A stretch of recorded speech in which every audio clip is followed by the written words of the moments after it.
In 25 years, poverty has been halved and educational enrollment has markedly increased. Significant investment in infrastructure has contributed to the growth and attracted foreign direct investment, making Ethiopia one of the leading foreign direct investment destinations in Africa. These are tremendous success and reflect the real commitment of our government and our people to development and progress. Our challenges, however, remain formidable. Our challenges, however, remain formidable. To reform and to reinforce our upward trajectory and achieve even more rapid and sustainable growth, Ethiopia has embarked on a comprehensive reform process since last April, which cuts across politics, economics, and society. We aim to establish a virtuous cycle between these elements and amongst our partners to enable us to meet our challenges in a mutually profitable manner. Ladies and gentlemen, allow me to explain this virtuous path of reform.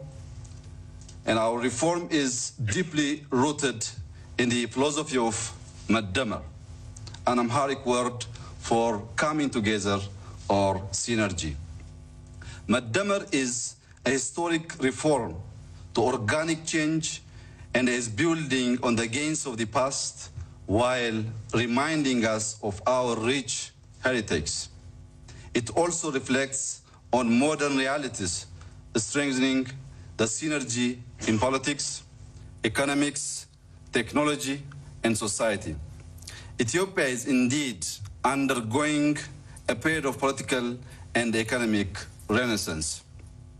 The Maddamar reform is people-centered and has three interdependent pillars. The first pillar is a vibrant democracy. The second one is economic vitality. And the third pillar is regional integration and openness to the world. Today, we meet at a time of great opportunity for Ethiopia and for you. In this spirit of partnership, please allow me to briefly address each of these aspects. On the political front, we are working tirelessly to fulfill the constitutional promise of building a democratic and pluralistic political order based on our first pillar, a vibrant democracy. Guided by this principle, we have acted quickly and decisively. In the past 9 months alone, we have released all political prisoners in the thousands. We have also invited individuals and groups based on abroad to return home and join us in a spirit of positive-sum, not zero-sum politics.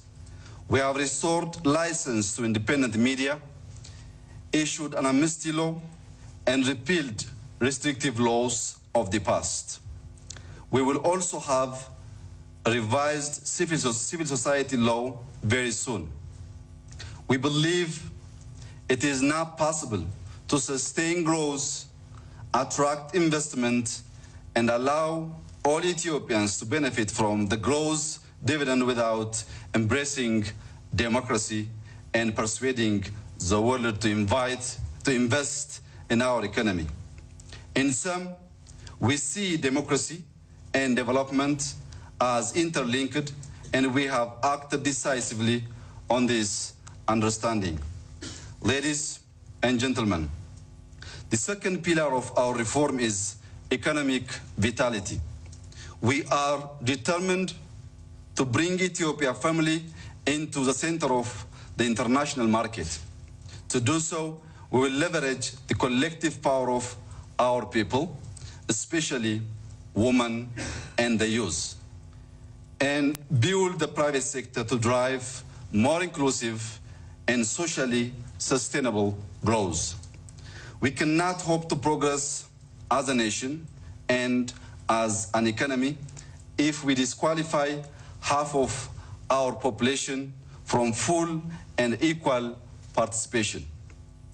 Women are now occupying key government positions, including the Minister of Defense, Minister of Trade, Minister of Transport, and the newly established Minister of Peace.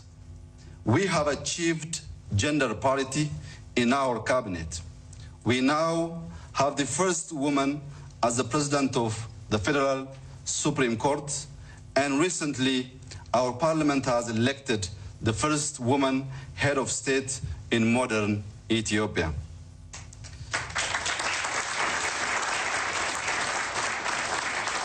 Thank you. This is important progress, but it is not enough.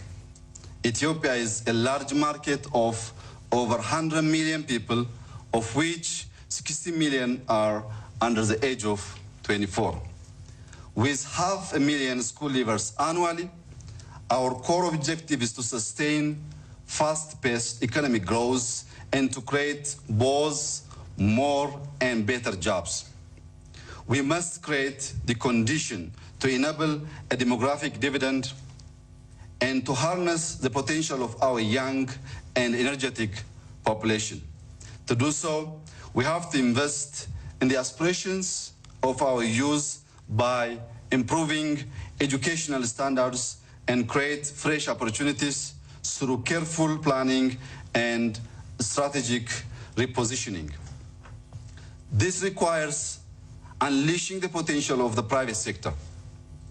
Here are 4 steps that we are taking to make this not mere rhetoric but a firm reality. First, we will make it easier for small and medium-sized enterprises to grow and flourish, since they are the engine room of our economy. We are reprioritizing access to credit for SMEs, since 2/3 of our SMEs report not having access to finance. Second, we will ease and mainstream regulations needed to start a business and provide a better policy environment. We will make it easier to do business for everyone who wishes to invest in our country. Ethiopia is undergoing significant institutional reforms and is reviewing its investment code, commercial code, and other business regulations to enhance the ease of doing business in Ethiopia and increase our global competitiveness. Third, we will make the private sector an integral part of our economy, as it should be. Ethiopia is committed to reforming its state-owned enterprises and crowding in more private capital. We are committed to opening up the economy to international investors in telecom, logistics, energy, aviation, railways, and industrial parks. This has the added benefit of creating the space to reallocate government expenditure to social services. We are confident that international capital and expertise will deliver significant value for Ethiopians and contribute to our development agenda. Fourth, we will continue to foster public-private partnerships, as we see this as more than merely a business proposition and a deal to be struck. We see it as the way to build balanced long-term partnership aimed at triggering faster economic growth and profit. At the same time, we will ensure our citizens realize their full potential and live a prosperous, healthy, and safe life. We therefore look to the next generation of public-private partnerships to be more balanced in delivering growth and yield and representing a fresh way to contemplate the relationship between business and government, and offering a shared formula for social and economic growth and inclusiveness. Ladies and gentlemen, the third and the final pillar of our Renaissance is regional integration and openness to the world. Regional integration and trade will be crucial to the future of our continent, allowing us to grow beyond primary commodities and accelerate our development. Addis Ababa is the seat of the African Union, and so must lead by example. Our determination explains our active engagement in discussions on the African Continental Free Trade Area and our sense of urgency to finalize Ethiopia's accession to the World Trade Organization. History has demonstrated time and again that neighbors with intimate, rule-based, and diverse trade and economic relations are unlikely to resort to conflict. That is why we believe integration must be viewed not just as an economic project, but also as crucial to securing peace and reconciliation in the Horn of Africa. The adage from our ancestor is, if you want to go fast, go alone. But if you want to go far, go together. In this spirit, Ethiopia has ended 2 decades of military settlement with Eritrea and is enhancing cooperation with neighboring countries and reconfiguring the geopolitics in our region. Ethiopia believes that an Africa at peace with itself can counteract the chaotic push of mass migration. As such, Ethiopia aims to increase the influx of smart capital into African continent. There is a strong case to be made for investing in our continent. Should prudently consider this option. If just 2% of the 40 trillion USD in OECD pension assets were invested into Africa over the coming 5 years, it would exceed the total foreign direct investment that we have seen in the last 5 years by more than 3 times. For investors considering the record of return, this offers higher than average rewards and diversification of risk. For Ethiopia, it would catalyze transformation. To realize this great opportunity, we appreciate the fundamental need to de-risk our politics and economics, which would reduce the premium sought by prospective investors. Part of that process is to build trust and confidence and to lead by example. I believe that our record over the last year shows this to be so. Dear friends, let me conclude. Ethiopia has embraced a great vision and embarked on bold reforms. Improving the political environment and the business climate is our priority.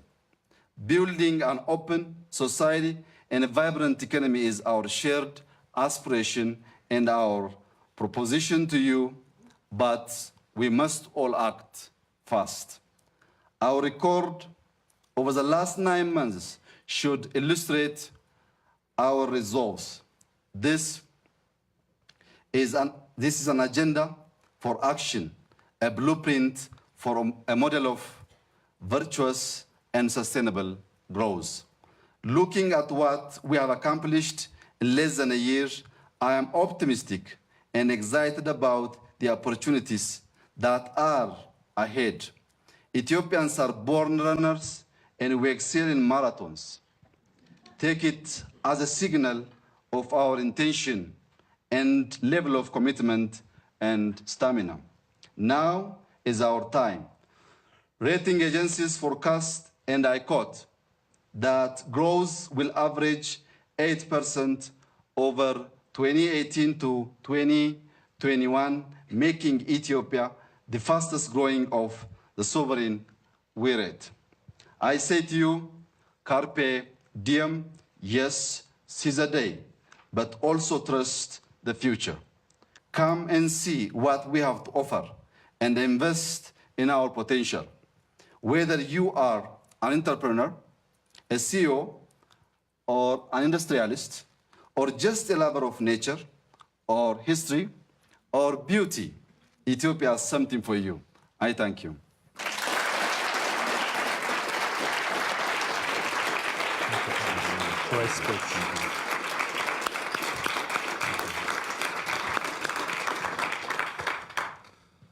Thank you so much, Prime Minister. I think you also heard from the warm applause that there is so much goodwill related to your leadership. But as you said, it's a marathon, but it has to be also, you have to run fast, and you're good at that. What you don't think about when you come to Addis, if you do run, is the altitude. So for foreigners, it's a big challenge. This morning, we had also a session on Ethiopia and your leadership. And one of the experienced humanitarians said that when he was in Ethiopia a year ago and asked his people, they would say that they would have most loyalty to their tribe, they felt like that was their identity, then it was Africa, and then it was Ethiopia. When he was back a month ago, the same people said, I now have strongest identity as an Ethiopian, and then African, and then tribe third. How have you managed to change this in 7 months? I think other leaders could learn. Maybe even in Europe, huh? Some 9 months ago, the situation in Ethiopia, as you have stated, was very bad. The near possibility of state collapse, mainly due to the government respond to the public political and economic demand pushed the nation into dangerous course. What makes the situation more dangerous was the poor relationship among the leadership. There was misunderstanding, mistrust, and mutual suspicion among the top leadership. Due to this problem, we collect data from different sources. We analyze using different techniques and mechanisms. And definitely, if you use different source and different mechanism to analyze the information, the output cannot be identical. So having or seeing the problem from different perspective, we can't find a solution to solve the problem and to change the situation. To make long story short, when the situation gets worse, we sat for weeks to discuss and to evaluate as a party. Then we have achieved, finally we have achieved leadership change. Not only leadership change, but also peaceful power transfer, which is a very rare experience in Africa. Right after the change, the new leadership decided to listen from the public, the opinion, the grievances, so as to make a communal solution to resolve the current problem of that time. Then we have discussed with almost all corners of the country. We have traveled and we have discussed with the public to hear their grievances and their demands. Mainly, their demand were they complained about the government, about our indecision, also the widespread injustice, both in politics and economics, as well human rights violation. What we did was we didn't undermine the public grievance. We just sat and evaluate all questions which came across the country, though we prioritize to fix some of the problems in quick wins and others in institutional reform. Like I mentioned before, we automatically lifted state of emergency. That was one of the questions of the public, and released thousands of prisoners, including journalists. Today, we don't have a single journalist in prison, and we are proud of that.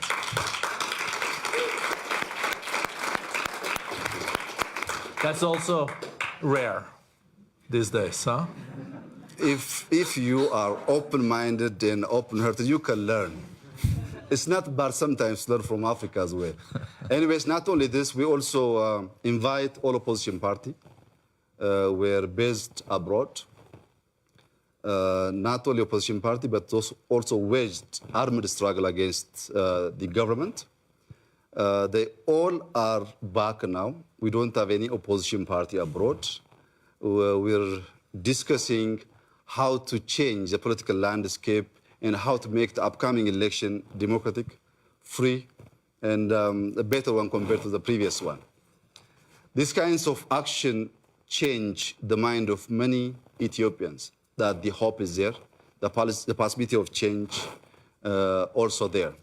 Then automatically, after we have done these quick wins, we jump to institutional reform, including SSR reform, security service reform. It was one of the biggest complaints on security institutions and service. Also, we reduced cabinet from 28 to 20, and we realized gender parity in our cabinet. So by doing so, we could gather most of the extreme thoughts to the center. But still, we have to do more. We're not satisfying on our reform. We have to include all kinds of thoughts to change Ethiopia. Ethiopia is a very great country, and the government must play its great role so as to bring Ethiopia together and to be Ethiopian first. I think you... I'm just wondering, Prime Minister, we know that the war with Eritrea has been going on for a long time, and Ethiopia has no port. It's a huge country. It has 100 million people. But I'm just wondering, how did you dare just travel up to Asmara, meet with then Yesaya, and then declare peace between those two countries? Weren't you concerned with setbacks? The military would be upset. You know, there is probably a lot of people, even inside your country, questioning this. Coming to Davos is more dangerous than going to Asmara for me. Because there's big difference, at least in terms of weather. The most important thing is this. I think you're cordially welcome, though, huh? The issue of conflict in our region, mainly it's problems of leaders, ego. There is no tangible reason. When we are together, we can make significant change in our society. When we are apart, both of us are killing each other and losing all the opportunities and begging far to the Western world. So my question to the region is not only to resettle the problem, but also economic integration.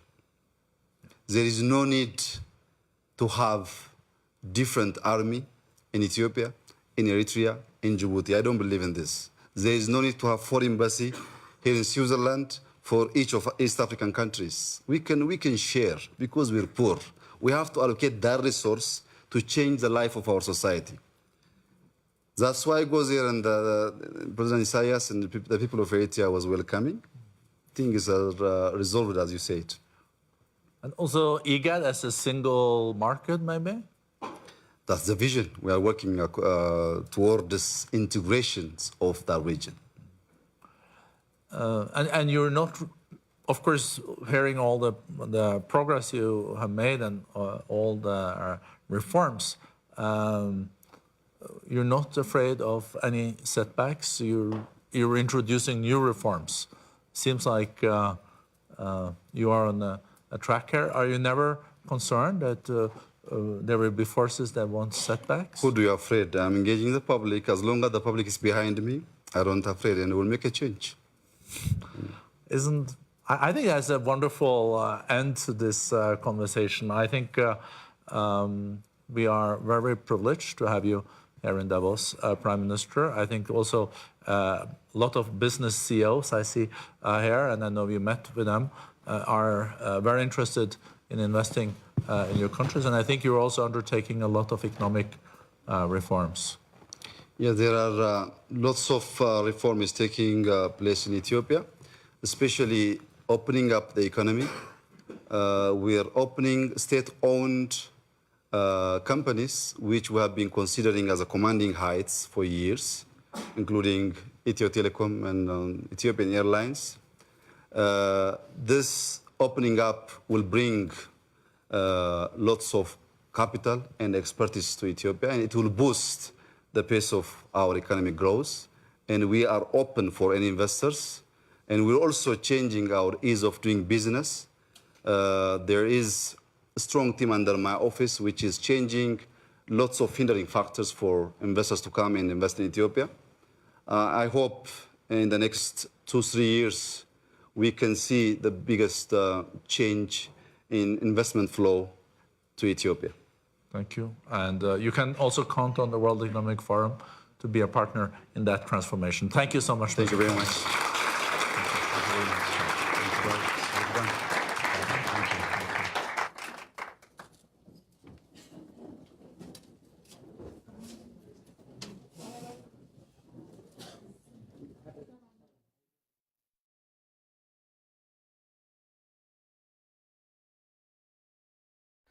የኢትዮጵያ ቴሌቪዥን በተለያዩ አማራጮች